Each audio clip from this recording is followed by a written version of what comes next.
રાજુલાના ગુરુ આશ્રમ મેનેજર ટ્રસ્ટીને લઈને હાસ્ય કલાકાર માયાભાઈ આહિરે કરેલી ટિપ્પણી બાદ માફી માંગવામાં આવી હતી।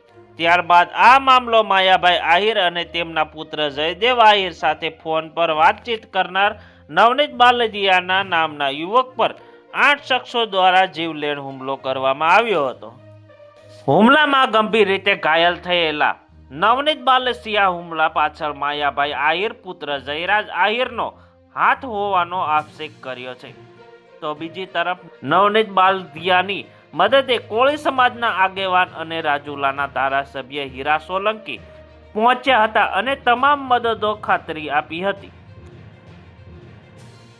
આ મામલે યોગ્ય તપાસમાં હીરા સોલંકી અન્ય કોળી સમાજ ધારાસભ્ય સાથે રાખી સોમવારે ગાંધીનગર હર્ષ સંઘવીને રજૂઆત કરવાની જાહેરાત કરી છે।